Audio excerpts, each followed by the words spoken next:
And when you talk about brands, your brand is nothing more than what the marketplace feels about you. And we have now been in a year of where emotions are high, lots of uncertainties are out there, and people want connection.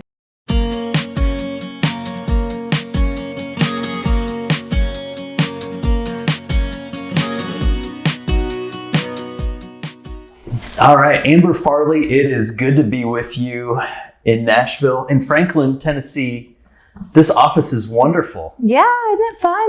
It's amazing, having known you for so many years in this industry, and I've never been here, but this really captures so much of the creativity, getting to see just what the space looks like. Yeah, we love it. I've been here, it'll be 12 years next week. 12 years. So we've been here the whole time I've been here, and I think maybe 14 years in total, if I'm not mistaken. So it is, it's changed a few times since then. We've expanded a few times since then. But every time our clients or anybody comes and visit, they say the same thing, just exposed brick and sort of that renovated factory, but rustic feel, just big rooms, big windows, natural lighting. It's a good space. Well, I've been so impressed with your team and the brands that you've put together, across the industry. But I kind of want to talk a little bit about, for us, it's been kind of catching up. Normally we'd see each other at conferences and things like that on a regular basis, and we haven't been doing that. So, this is kind of our chance to catch up a little bit. I know. I've missed it. I think last time we saw each other was last February. You were in for Nebraska Bankers, yes. Right? Yeah. In Omaha? Well, we were in Lincoln. I flew into Omaha. That's right. So yeah, that was right in February. So right before everything happened. February of 2020. We were kind of having some of those conversations about what's going to happen here and where are we going to go. And I think, if I would have known that this would be so different, I probably would have reacted differently. Absolutely. Big time. I would have given you a bigger hug. I remember I rushed out of there because it was snowing. I don't know if you remember this, but Nashville, we don't deal with snow. I don't know how to drive on snow, and I still had to drive from Lincoln to Omaha, which is not that bad of a drive. What, an hour, if that? Yeah. Okay. So, and it's a straight shot, but still, I was a nervous wreck. So I remember giving you and Eric Cook a hug bye, and I was like, I have to make my flight. I was so worried about that, and not at all knew that would be like my last trip. It was my second to last trip, but. So as we're kind of catching up about, all of the sort of 2020 madness. Yeah. I kind of wanted to catch up a little bit on some of the things that you've been working with banks on, but also a little bit personally, how has it been sort of moving to a remote work environment for the most part, and being with the family in one house more often than not? Oh my! How long do we have? Challenging. I don't think I have ever felt more challenged in that regard. Starting with the first question, remote wise, with my position here at the company, I've been sort of a hybrid schedule for years. I travel a lot, or I did travel a lot, to go speak and teach and visit clients. And so there would be days I'd be at the office. There'd be days I'd be at home. There'd be days I'd be working at airports or hotel rooms, just kind of wherever to get the job done. So personally for me, not working in the same walls every day was a normal thing for me. I was used to that. When we decided to go fully remote as an agency, I was not at all concerned about my own personal to-do list and task. Totally knew that I could do that. It was the additional humans inside of the house that made it challenging. I know but 8-year-old second grader, at the time it was a first grader, and we laughed because COVID happened right at spring break. And so it was the spring break that just never ended. They never went back after that. And I've got a 4-year-old daughter. At the time she was 3, and my husband works full time. And so all of us for this past year have been under one roof trying to manage multiple Zooms between students to him having Zooms with his company. Same for us, and just trying to set up shop in wherever we can find a place to do so at the house. So that part has been challenging, the schedule conflicts, Personally, I think the biggest challenge that I have felt is that connection with other human beings. I thrive on that. I'm a people person. I'm a people pleaser. For those of you that do Enneagram stuff, Enneagram 2 here. Are you a 2 wing 3? Yes. Totally. Yes. Gotcha. Yes. 2 wing 3. I had to think about that for a minute. So yeah, I just need to be around people. I need to sort of have that social element. So I've been very thankful for Zoom and the virtual environment, but at the same time, there's nothing that can beat, right? Just feeling the energy from one another and talking and catching up. And so I miss that, and I miss traveling. I completely saw you as an Enneagram 2 this morning. You were like, hey, coffee order, I can get you that. I'm like, this is such a hospitable, warm environment. I think everybody, sort of knows that about you. So, being in an environment where you were at home with a lot of humans yes. at the same time. Yes, and 2 dogs. And a couple extra animals. When we planned for disaster recovery, we didn't think about how many Zooms you could get in a household, did we? Absolutely not. And not to throw another wrench in there, but we're in Franklin, which is a suburb of Nashville. It's a suburb of Franklin. That's not a thing, but same county, but like the country, right? I live out in the country, and internet is an actual issue. Just speed. I think our internet is a satellite internet. So like legitimately all of us trying to be on Zooms, or, if I'm Zooming a conference and actually streaming content and other people in the house are trying to connect that way too, that's actually been something we've had to deal with this year. So that was not something that I was prepared for, but hey, we adapted this year like everybody else. Yeah, you did a wonderful job of getting out content. I get to see so much great social media content. You share a lot personally, which is fun to see your kids and getting to see them sledding for the first time. Maybe ever. Maybe the ever that they get to in the Franklin area. Yes, right? Truly, I said that. And actually, I had friends that reached out up in the Northeast, clients and stuff that were like, how did you already have the equipment? Like, how do Tennesseans have that? And I was like, now y'all should know by now I'm a planner, right? I'm gonna plan, right? I expect one day we'll get snow, and I'll expect one day we'll experience these things. So sleds we had, and luckily we were like the house to be at. The neighborhood kids were like coming down, and we live on top of a hill, so kind of wanting to do the sledding, but it was fun. Well, I think of so many of those opportunities we talk about, being at home, investing in your backyard. I think we're seeing those in the banking industry, talking about, where are people active, and you're embodying all of those things. Yes. Getting those opportunities with family. So as we're thinking about what you're doing professionally, I always think of FMS as really a brand, right? Like you sort of bring these brands to life for banks and do it tremendously. Even getting this tour has been wonderful for me to get to, sort of virtually meet some of that creativity. But, over the crisis that we just, have been experiencing and are still experiencing for a period of time, how is brand really affected during this time period? How have you seen, banks invest in their brand and see that value come back to life? Yes. So that is such a loaded question with so many different angles that I could answer that by. But let me start with this. I've been with the agency now for 12 years this month. And, I didn't prior to FMS, I was not in the branding world. I was on the digital marketing side of things, helping lots of different industries do lots of different things in this marketing space. And that was very rewarding in itself. And I stumbled into FMS, had never worked in the financial space before, had never really worked with brands before at that level, kind of knowing the difference between what branding is versus marketing versus advertising, and then throw the financial industry on top of that. It was a whirlwind. To be honest, I didn't even really understand that banks had brands. Back then you would ask me, what is, a few brands that you love, Coca-Cola, Starbucks, Southwest. These are ones that would come to mind. And so I never thought about a bank being in that position before, just as a consumer. And being here has taught me so much. I think if anybody who's talked to me knows I feel very, very passionate about being in the community banking space. I didn't know what I wanted to do with my life. When I was a kid, I wanted to be a marine biologist. And so that's what I thought I wanted to do because I love animals and I still do. Other than that, I didn't know. I just knew I wanted to help living things somehow, whether that was animals or children, right? I just wanted my purpose in life to do that. And a long way to get there.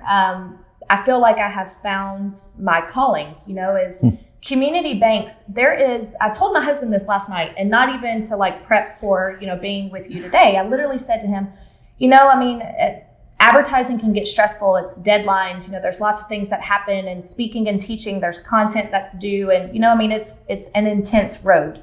Right. But if I had to pick a job right now, I don't think I would pick anything different because of the clients that we're able to serve, because of what community banks do for their communities. And we get to be a part of that story, and we get to be a part of impacting community banks for good that then impact communities that they serve, and businesses and little kids and families and schools. It's just this roundabout way of being able to be involved in so many small towns across America.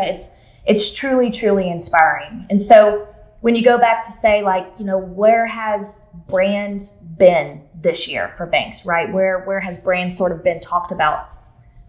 Honestly, Ben, more so than ever, I think banks are realizing the importance of beyond their product offering and beyond their technology, right? Like, what is our real purpose for being here? What is, why do we exist? Truly, what are we passionate about? Why do we exist? What are we here for? And yes, of course, there's probably some shareholder value answer in there somewhere, and rightfully so. But most community banks have an incredibly passionate story behind why they were started. For a lot of these that have been around for hundreds of years, how they've been able to do that.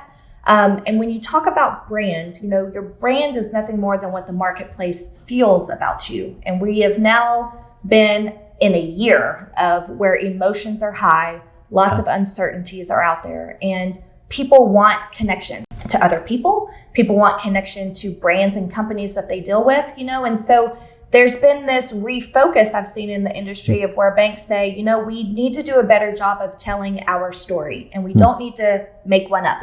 We need to tell our authentic, true story about who we are, why we exist, what our purpose is, what sets us apart, what are our strengths, what are our weaknesses, where's our existing brand, where's our emerging brand, and how do we bridge the gap between the two? Yeah. And then not only that, I think more banks are saying we need to take that internally first. We need to find ways to truly ignite our people, right? To give them something to believe in, to make them show up not just for a job, but to show up for a much larger purpose. And so those two things have sort of brought brand back up on the table for a lot of banks that maybe didn't have that on the forefront of their strategic objectives for the next 12, 24 months.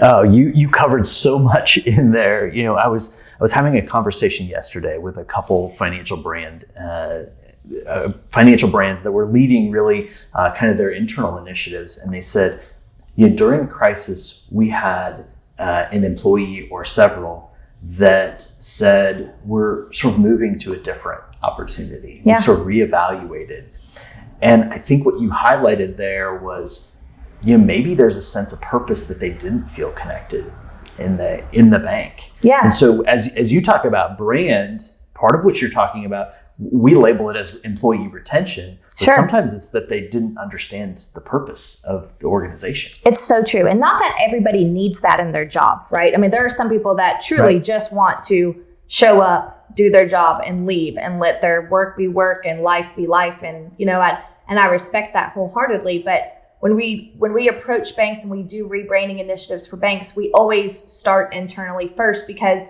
that's your core, right? If you can't make your employees become brand ambassadors, there's no way that's going to be believable to customers into the larger communities that you serve.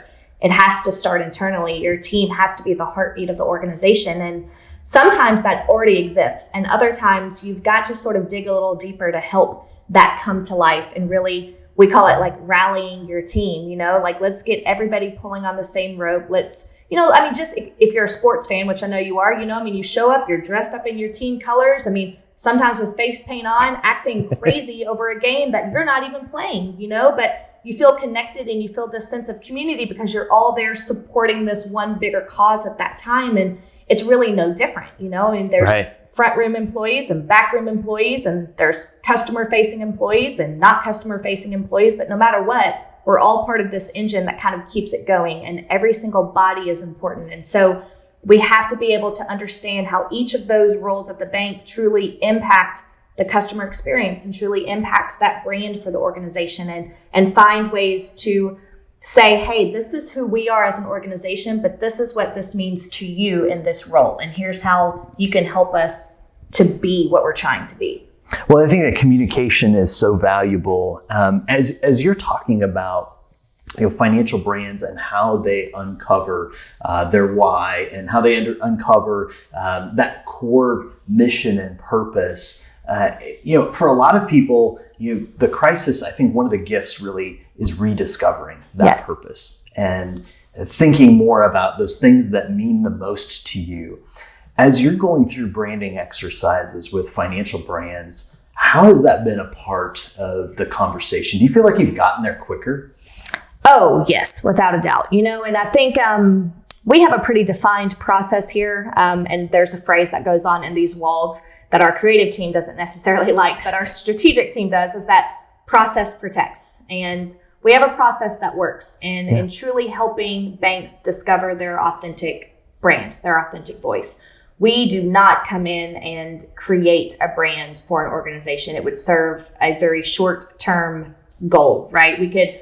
Clark is one of the best creative geniuses I've ever met and drives creative strategy for our whole team. And he could create something really cool and wow a bank, and it's essentially wow the bank's customers. But if it's not authentic to who you are and the story you're trying to tell, it's just, it will fall flat very quickly. And so, I think this whole topic of, purpose individually has sort of driven a larger purpose for organizations to be able to find that. I think the conversation of brand is sort of not necessarily starting with marketing as much as it once was. It's sort of happening in lots of different roles at the bank. Actually had SVP of technology reach out to me yesterday from a bank in Nebraska.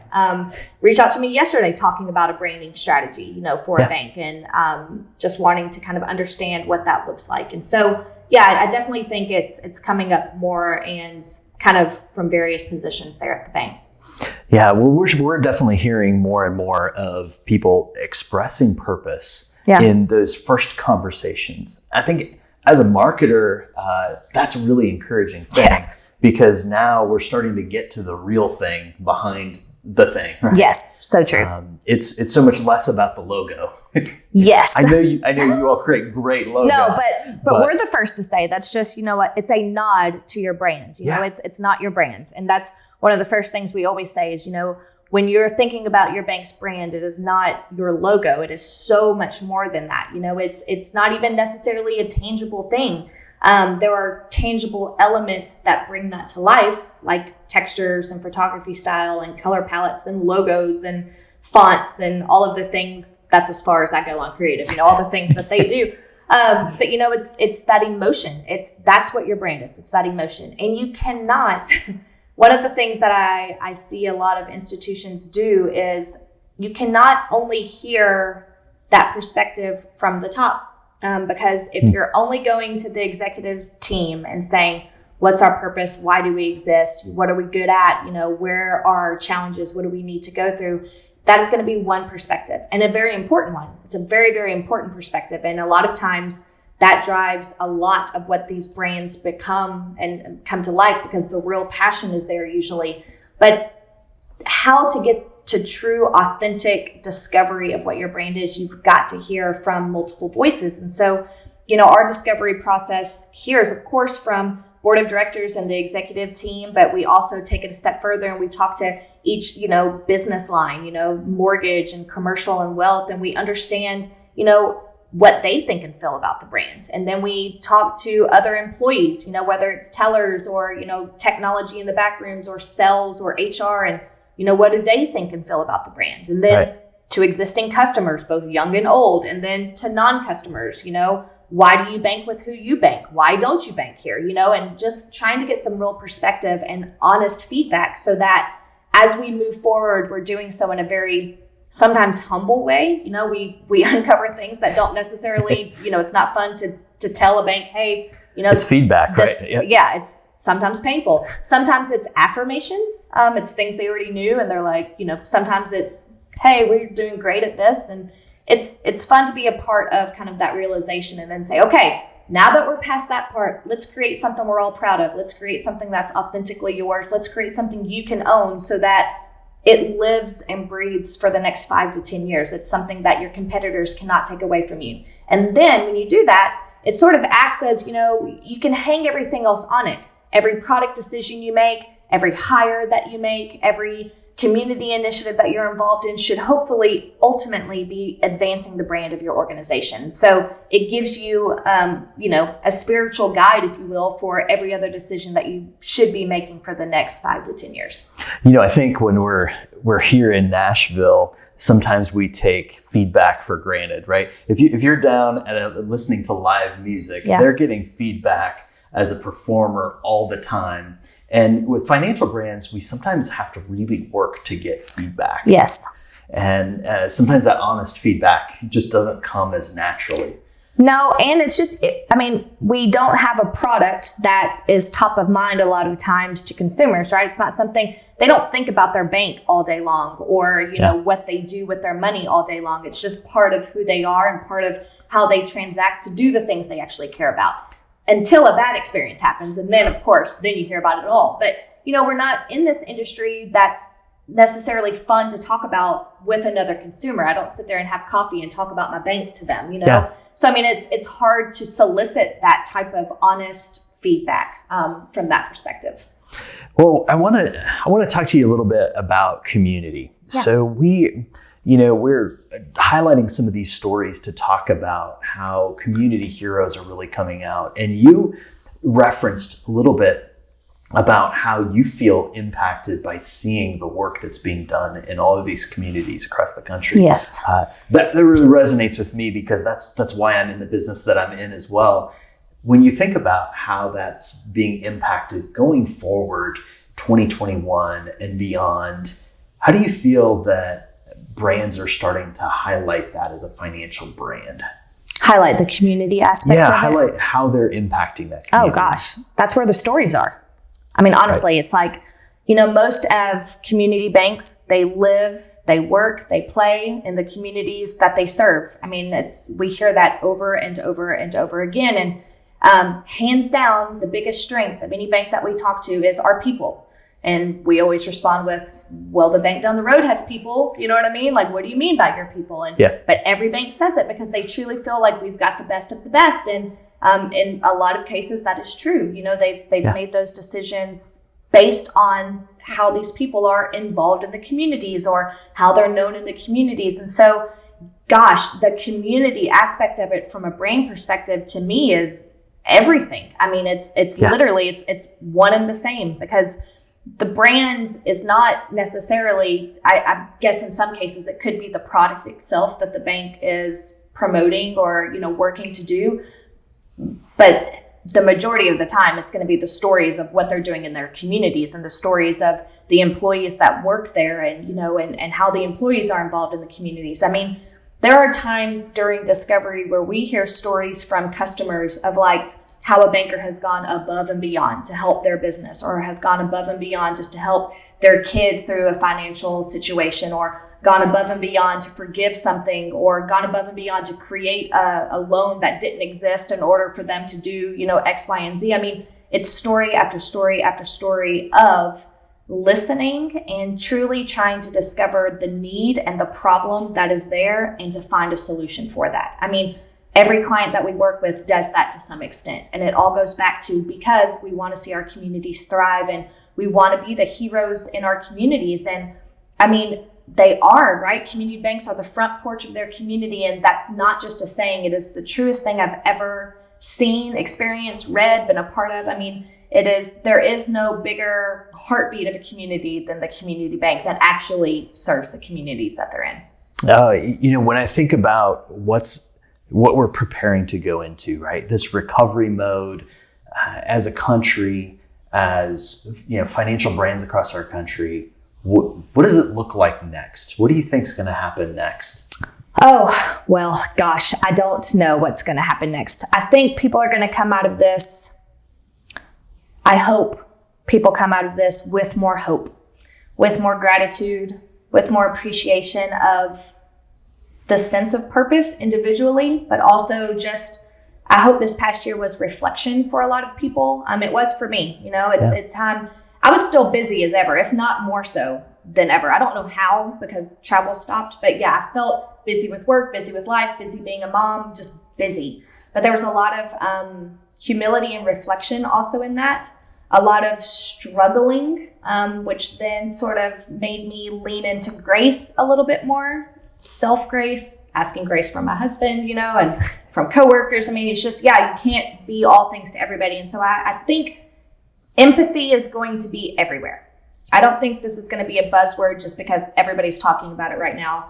I hope empathy will be everywhere. I hope that with all of the social issues that have gone on this past year and political issues that have gone on this past year, and then the pandemic that's gone on, I hope more so than ever we realize that we are one species, we're human beings, we're all trying to coexist together. And I think we all ultimately want the same thing, which is a better life for each other and a better life for our families and our kids. And I think if people have that renewed focus, then I think our industry, especially community banks who serve the community that make up these people, are going to be a bigger bright light than ever before. I think maybe more so than ever, this whole aspect of focusing inward and focusing on the people that really matter and our home base, right? Where we live, where we work, where we play. I think that's going to matter to people more so than ever. I think it's why you're seeing people move from big cities to smaller, type of towns so that they can focus on that type of energy. And so I'm incredibly optimistic about our industry and the future of where things are headed, truly. I think we're turning a corner that's only going to help us community bankers, us, not FMS us, but us community bankers sort of keep moving forward and doing what we've been doing for hundreds of years. As I've been talking to bankers across the country, one of the things that they're talking about is how their communities are starting to recognize the impact that they made. Whether it was helping out with PPP loans, helping people refinance, whatever those sort of things were, oftentimes we've been apologetic about our role in the community. And I think that's really turning a corner, and the work you're doing is phenomenal to be able to highlight that. Thank you. We've never felt more proud of that, and we're really excited about the clients that we have this year, kind of on docket, if you will, for the next few brand launches. Just doing some of the discovery, which, by the way, discovery has always been done in person. So that's been different. We've been having to do discovery virtually and successfully. It's different. It's harder, but it's been successful. But, the stories are still there more than ever with PPP. That part of it is story after story after story about how community banks just came through. And I think we're just going to keep hearing more about how community banks have come through. And we get to do here at FMS, we get to do a really fun job of helping these stories come to life, because when you're able to do that, that's what makes a real connection, with other people. It's sort of, helps people tell your story for you, right? It's a beautiful thing to be a part of.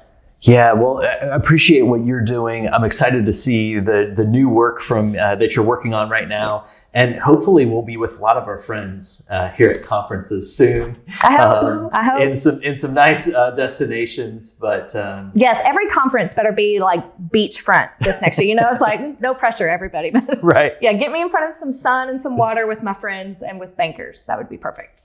Well, Amber, thank you so much. It's been fun to be with you at FMS headquarters. Yes. And good luck to this next year. Thank you, Ben. You too.